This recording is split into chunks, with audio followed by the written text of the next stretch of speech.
After months of speculation, President Trump making an official announcement about the future of his White House Chief of Staff, John Kelly, that he'll be leaving at the end of the year.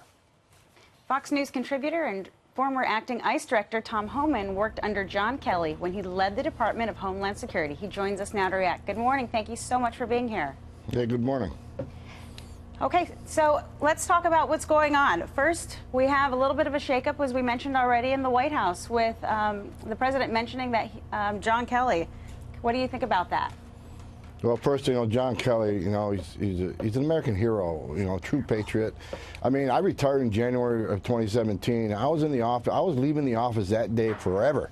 It was the day of my retirement ceremony, and at the end of the ceremony, John Kelly's the one that called me and said that he and the president wanted me to stay and run the agency, which is a 3-step promotion. If I would have got that call from anybody else, I think I would have retired.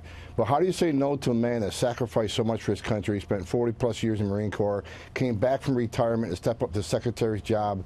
I mean, he's given so much for his country. He's an American patriot. I respect him so much. And it's my greatest honor to serve for him, serve under him. So it's a huge loss for the administration, I think. Tom, looking at his legacy, I agree with you. Patriot, American hero, committed to this president and the agenda. What comes next? Have you heard anything about, and what's your sense of what should come next? Well, it's going to be tough getting somebody to fill those shoes. I mean, you're talking about John Kelly.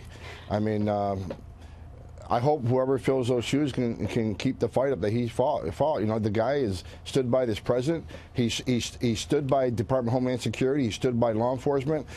He stood by the secretary under attack she's taken. So it's going to be tough to fill those shoes. But we got a good president. I think the president has a lot of talent he can choose from.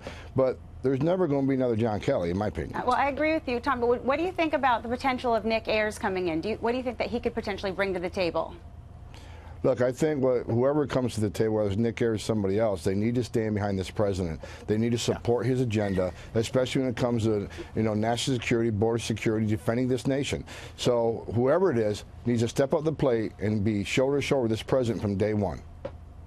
Okay, in talking about the agenda, it goes on, whether it's dealing with Congress on the wall funding and other big issues, or state by state. We saw in New Jersey this week the Attorney General announcing he's no longer going to cooperate with ICE after the agency decided to go after child abusers, gang members, wanted criminals in New Jersey, not far from where we're sitting right now. What do you think about this? I mean, we've heard about sanctuary cities, sanctuary states. Now you get the state attorney general say, cut it out, don't go after criminals. Yeah, the state attorney general, the chief law enforcement officer for the state of New Jersey. It's ridiculous.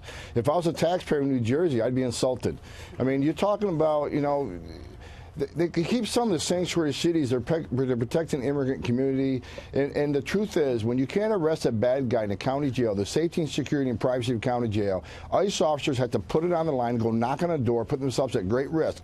But the opposite side of this, which people don't understand, is when you have to go to the community to arrest this bad guy, you're going to find others that weren't even on your radar. So it actually results in sanctuary cities, arrest of more illegal aliens, and it puts the illegal alien community at a greater risk of crime because those criminals are going to go back and victimize the very communities in which they live in.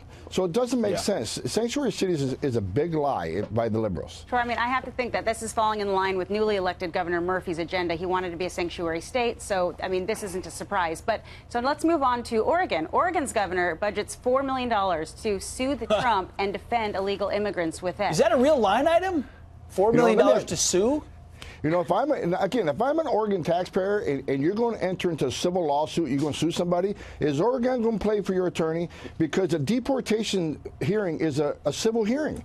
So they're taking millions of dollars where they could buy fire trucks, they could hire school teachers, they could hire police officers, and they're going to defend somebody that's in the country illegally, committed a crime by entering this country illegally, committed yet another crime against a citizen of Oregon, and they're going to pay for their attorney.